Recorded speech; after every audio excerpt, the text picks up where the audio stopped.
চক্রান্তে রাহুলের ওপর রাগ করে বাড়ি ছেড়ে চলে গেল রাহি। কান্নায় ভেঙে পড়ল রাহুল। হ্যাঁ বন্ধুরা, এমনটাই দেখা যাবে। তাই সম্পূর্ণ জানতে ভিডিওটিতে লাইক দিয়ে চ্যানেলটি সাবস্ক্রাইব করে দেখতে থাকুন। গল্পের শুরুতেই দেখা যাবে রাহি কিছু বলতে চাইলে রাহুল বলে, কি বলবে তুমি? তুমি আমাকে এইভাবে ঠকালে রাহি? তখন রাহি অবাক হয়ে তাকিয়ে থাকে। তারপরে দেখা যাবে রাহুল বলে, এসব কিছু তোমার জন্য হয়েছে। আমি যে মেয়েটাকে ভালোবাসি না, সেই মেয়েটার সঙ্গে আমার জোর করে বিয়ে হয়ে গেল, সারা জীবন তার সঙ্গে কাটাতে হবে। তখনই রাহুলের মা সেখানে এসে দাঁড়িয়ে পড়ে। তখন রাহুল বলে, এ সব কিছু তুমি করেছো তাই তো? তোমার জন্য হয়েছে, তোমার জন্য। তখনই রাহি কাঁদতে থাকে। ওদিকে তিতলি ভীষণ খুশি হয়ে যায় আর মনে মনে বলে, রাহুলের মা তো এখানে চলে এলো, আমাকে এখান থেকে চলে যেতে হবে, কিন্তু যাওয়ার আগে মরণ কামড়টা আমাকে দিয়ে যেতেই হবে। তখন তিতলি বলে, রাহুল, দিদিভাই সব কিছু জানত, সেদিন আমি কিচ্ছু শুনতে পাইনি। তুমি আমার কথা বিশ্বাস করবে না তো? দাঁড়াও, আমি তোমাকে প্রমাণ দিচ্ছি। অথচ দিদিভাই আমাকে কিচ্ছু বলেনি, ও তোমাকে আগে থেকেই বিয়ে করতে চেয়েছিল। ও বিয়ে করতে চেয়েই না, আমার আর তোমার সম্পর্কটা ও ভেঙে দিয়েছে। তখন তো রাহুলের মা সব কথাগুলো শুনতে থাকে। তখনই দেখা যাবে উনি এই কথাগুলো শুনে চমকে যায়। তারপরে রাহি প্রচণ্ড রেগে যায় তিতলির ওপর, কিন্তু কিচ্ছু বলে না তিতলিকে। তখন তিতলি বলে, তুমি আমার কথাগুলো বিশ্বাস করছো না তো? এই দেখো তার প্রমাণ। তখনই তিতলি নিজের ডিম্পির সে কথাগুলো রেকর্ডিং শোনাতে থাকে রাহুলকে, যা শুনে রাহুল অবাক হয়ে যায়। তারপরে রাহি কি বলবে কিছুই বুঝতে পারে না। ওদিকে তিতলি বলে, দেখেছ, আমি না সেদিন কিচ্ছু শুনতে পাইনি, অথচ দিদিভাই সব কিছু জানত। দিদিভাই তোমাকে পছন্দ করেছিল, সেই জন্য তুমি আমাকে ভালোবাসো জানা সত্ত্বেও সে আমাকে তোমাকে বিয়ে করেছে। তখনই রাহুলের মা মনে মনে বলে, ওরা দুই বোন মিলে আমার ছেলের জীবনটা পুরো শেষ করে দিল। এই বলে রাহুলের মা সেখান থেকে রেগে চলে যায়। ওদিকে রাহি কিচ্ছু বলে না, মাথা নিচু করে দাঁড়িয়ে আছে। তখন তিতলি বলে, জানো তো, সব দোষী আমি হয়েছি, অথচ দিদিভাই সবার সামনে ভালো সেজে আছে। তখনই রাহুল রাহিকে বলে, এসব কিছু তোমার জন্য হয়েছে, সব কিছু। তখন রাহি বলে, রাহুল, মাথাটা ঠান্ডা করো প্লিজ, এরকম করো না। তুমি মাথা গরম করলে তোমার কিচ্ছু নিজের মধ্যে থাকে না। তখন রাহুল বলে, একদম চুপ। তুমি বলছো কিনা আমাকে মাথা ঠান্ডা করতে? আমি কি করে মাথা ঠান্ডা করব বলো? কি করে মাথা ঠান্ডা করব? তুমি কেন করলে এটা? কেন করলে তুমি? এ সব কিছু নাটক করেছো তাই তো, আমাকে পাওয়ার জন্য? তখন রাহি রাহুলের কথা শুনে কাঁদতে থাকে। তখন রাহুল বলে, আবারও কাঁদছ? কান্নার নাটক করছো তাই তো? এই চোখের জল দিয়ে আমি আর ভুলব না রাহি, কিছুতেই ভুলব না। এই সব কিছুর জন্য তুমি দায়ী। তুমি সেই আগে থেকেই জানতে যে আমি তোমার বোনকে পাগলের মতো ভালোবাসি, তারপরেও কেন করলে তুমি আমার সঙ্গে এটা? কেন করলে বল? তুমি নিজের বিয়েটাও প্ল্যান করে ভেঙেছ তাই তো? তখন রাহি বলে, তোমার মনে হচ্ছে যে আমি প্ল্যান করে এসব কিছু করেছি? তার মানে তুমি বলতে চাইছ জনকে যে পুলিশে ধরিয়ে দিয়েছি সেটাও নাটক ছিল? তখন রাহুল বলে, হ্যাঁ, নাটক ছিল। এ সব কিছু তোমার নাটক ছিল। না হলে তুমি বিয়ে হওয়ার অনেক আগেই তো জনকে পুলিশের হাতে তুলে দিতে পারতে। পারতে না কেন? তুমি বিয়ের মণ্ডপে আমাদের সামনেই জনকে পুলিশের হাতে তুলে দিলে। তোমার বিয়েটা কেনই ভাঙলে সেই সময় বল? তুমি আমার কাছে জবাব দাও। তখন রাহি কিছু না বললে রাহুল বলে, এখন কোনো কথা নেই তাই তো? এখন কিচ্ছু বলছো না? তুমি ভেবেছ যে তুমি লগ্ন ঘোষটা হবে, কিন্তু তখনই তিতলি আমার সঙ্গে এটা করে চলে যাওয়ায় তোমার জন্য সুবিধা হয়েছে, আর তখন তুমি বিয়েতে রাজি হয়ে গেছো। তখনই এই কথাগুলো শুনে রাহি খুব কষ্ট পায় আর বলে, রাহুল, তুমি কি করছো, কি বলছো বুঝতে পারছো? ওইদিকে তিতলি ভীষণ খুশি হয়ে যায়। তখন রাহুল বলে, হ্যাঁ, এসব কিছু তোমার প্ল্যান করা ছিল। তুমি আমার জীবনটাকে পুরো শেষ করে দিয়েছো। তোমরা দুই বোন মিলে আমার জীবনটাকে পুরো শেষ করে দিয়েছো। আমার জীবনে কিছু আছে? কিচ্ছু নেই রাহি, সব কিছু তুমি প্ল্যান করে করেছো। তখনই তিতলি হাসে আর বলে, যা, আগুন লাগিয়ে দিয়েছি না দিদিভাই? তোদের মধ্যে যে বন্ধুত্ব ছিল তা পুরো ছাই হয়ে গেছে। একদম ঠিক হয়েছে, একদম ভালো হয়েছে। তখন রাহুল রাহিকে বলে, কেন করলে এটা? কেন করলে বল? তখন রাহি বলে, আচ্ছা তুমি কি করে ভাবলে যে আমি এসব কিছু করেছে? এখন আমি শুধু তিতলিকে বলতে পারিনি বলে সব আঙুল আমার দিকে পড়ল কেন বলো তো? আমি তখন জনের ব্যাপারটা নিয়ে খুবই আপসেট ছিলাম, সমস্যার মধ্যে ছিলাম। আমি শুধু বাবার কথা। তখন রাহুল বলে, বাবা বাবা বাবা আর নিজের ফ্যামিলি ছাড়া আর বেরোতে পারো না? তাদের কথা ছাড়া কি আর কিচ্ছু ভাবতে পারো না? আমিও তো আছি নাকি? আমার কথা ভাবনি তুমি একবারও? ভাবনি আমার কি অবস্থা হবে? ওদিকে তিতলি বলে, যা, আগুন লাগিয়ে দিয়েছি, এই আগুন কোনোদিনও নিববে না। দিদিভাই, তুই আমার সঙ্গে যেটা করেছিস না, একদম ঠিক হয়েছে। যা প্রমাণ দেখিয়েছি, রাহুল তোকে বিশ্বাস জীবন নিয়েও করবে না। তারপরে রাহুল বলে, তোমাকে আমি বিশ্বাস করি না রাহি, তুমি তোমার ফ্যামিলির বাইরে আর কিচ্ছু ভাবতে পারো না। তখন রাহি বলে, আমার কথা তুমি বিশ্বাস করবে না আমি জানি, তারপরেও আমি আমার কথাগুলো বলবো। আমার কথাগুলো তুমি শুনবে না আমি জানি, তারপরেও আমি বলবো।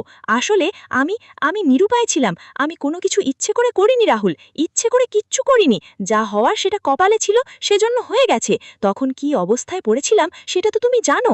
তখন রাহুল বলে, সে সব কিছু তোমার তৈরি করা ছিল রাহি, সব কিছু তুমি করেছিলে, প্রি প্ল্যান ছিল সব তোমার। তখন রাহি অবাক হয়ে তাকিয়ে থাকে। তারপরে দেখা যাবে ওইদিকে তিতলি চুপ করে দাঁড়িয়ে থাকে। তখন রাহুল বলে, তোমরা দুই বোন মিলে এ সব কিছু ঘটিয়েছ। তোমাদের দুই বোনের সঙ্গে দেখা হয় না, আমার জীবনটা পুরো শেষ হয়ে নাছে। চলে যাচ্ছ না কেন আমার জীবন থেকে? কেন চলে যাচ্ছ না? তখন রাহি বলে, মাথাটা ঠান্ডা করো রাহুল, প্লিজ এরকম করো না। তখন রাহুল বলেন, না, আমি আর কোনো মাথা ঠান্ডা করব না। তখন রাহি ক্ষমা চাইতে গেলেই রাহুল বলে, একদম আমার কাছে আসবে না, আমাকে ছোঁয়ার চেষ্টাও করবে না, তুমি আমার কাছে আসবে না। তখনই তিতলি ভীষণ খুশি হয়ে যায়। ওদিকে রাহুল বলে, তোমার যদি আমার জন্য এতই চিন্তা হতো না, তাহলে তুমি আমার কথা ভাবতে রাহি। তুমি কেন করেছো? জবাব দাও, বল, জবাব দাও, তুমি কেন করেছো এসব কিছু? আমার জীবনটাকে পুরো তছনছ করে দিয়েছো, উলটপালট করে দিয়েছো। এমনিতেই ফ্যামিলির এত চাপ, তার মধ্যে তুমি এত কিছু করেছো। কেন করেছো? সুযোগ নিয়েছো, তাই তো? তুমি আগে থাকতেই সবকিছু এরকমভাবে ভেবে রেখেছিলে। তখন রাহি বলে, যা বলছো ভেবে বোঝো তো যে আমি সবকিছু নিজে থেকে করেছি? তখন রাহুল বলে, হ্যাঁ করেছো, না হলে জবাব দেওয়ার মতো তোমার কাছে কোনো কথা নেই কেন? বল, তুমি কেন পুতুলের মতো দাঁড়িয়ে আছো? না জানার ভান করে কেন দাঁড়িয়ে আছো? তখন রাহি বলে, কি বলবো আমি, কি বলবো? আমার কোনো কথাই তো তুমি শুনতে চাইছো না। তুমি নিজের মতো করে সবটা সাজিয়ে নিচ্ছ। তাহলে আমি আর কি বলবো বল? আমার কিছু বলার থাকতে পারে? তুমি তো আমার কথা শুনছো না, বিশ্বাসও করছো না। তখন রাহুল বলে, বিশ্বাস করার কি কোনো জায়গা আছে? বিশ্বাস করার জায়গা নেই তো। যদি আমাকে কিছু বোঝাতেই চাও, তাহলে কেন আমাকে ছেড়ে চলে যাচ্ছ না? কেন? প্লিজ তুমি আমার জীবন থেকে চলে যাও রাহি। আমি না সহ্য করতে পারছি না, সহ্য করতে পারছি না। আমি এবার পাগল হয়ে যাব, তাই আমাকে একা ছেড়ে দাও। আমি তোমার চেহারাও দেখতে চাই না রাহি। তুমি এই চেহারাটা আমাকে আর কোনোদিনও দেখাবে না। আমি তোমাকে বলে দিচ্ছি, তুমি যদি আমার ভালো চাও তাহলে চলে যাও। তখনই রাহি কি বলবে কিছুই বুঝতে পারে না, চোখ বেয়ে শুধু জল পড়তে থাকে। তারপরে রাহুল রেগে সেখান থেকে চলে গেলেই রাহি কাঁদতে থাকে আর বসে বসে বলে, আমি এখন কি করব, কি করব আমি? ওইদিকে রাহুল সে মোটরসাইকেল চালিয়ে যেতে থাকে আর রাহির কথা ভাবতে থাকে। তারপরে মোটরসাইকেল থেকে নেমেই বলে, কেন হলো আমার সঙ্গে এটা? তখনই তিতলি সেখানে যায়, গিয়ে বলে, রাহুল। তখন রাহুল রেগে যায় আর বলে, তুমি এখানে কেন এসছো? কেন এসছো তুমি এখানে? প্লিজ এখান থেকে চলে যাও, তোমার চেহারাটা আমি দেখতে চাই না তিতলি, চলে যাও তুমি। তখন তিতলি বলে, আমি কি করব বল? আসলে আমরা দুজনেই না এর সব কিছুর শিকার ছিলাম। তখন রাহুল বলে, তোমার মুখ থেকে কিচ্ছু শুনতে চাই না। তখন তিতলি বলে, আমি ভুল করেছি রাহুল, আমি তো বলছি, কিন্তু বিশ্বাস করো এর সব কিছু দিদিভাই সাজিয়েছিল। না হলে আমি আগে থাকতেই জানতাম, আগেই তোমার সঙ্গে ঝগড়া করতাম, কিন্তু বিয়ের মণ্ডপে এটা করতাম না, বিশ্বাস করো। তখনই এই কথাগুলো বলেই আবারও রাহুলের ব্রেন ওয়াশ করার চেষ্টা করে তিতলি। তখন রাহুল বলে, কি ভেবেছ তুমি রাহির নামে বাজে বাজে কথা বলে আমার সঙ্গে ভাব করতে পারবে? পারবে না তুমি। তখন তিতলি বলে, না রাহুল, আমি ভাব করতে পারছি না, তবে দিদিভাইয়ের এই সব কিছু প্ল্যান ছিল। ও তোমাদের বাড়ি, তোমার পরিবার সব কিছু জানতো, সেই জন্য ও তোমাকে বিয়ে করতে চেয়েছিল। এর সব কিছু ও সাজানো ছিল।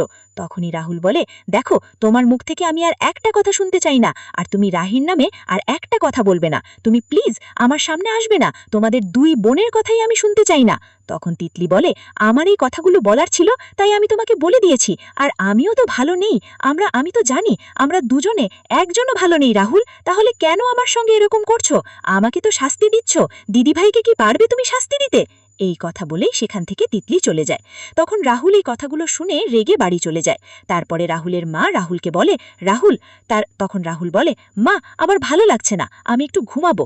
তখন রাহুলের মা বলে, রাহুল কি হয়েছে বল আমাকে, বল কি হয়েছে? তখন রাহুল বলে, কিছু না মা।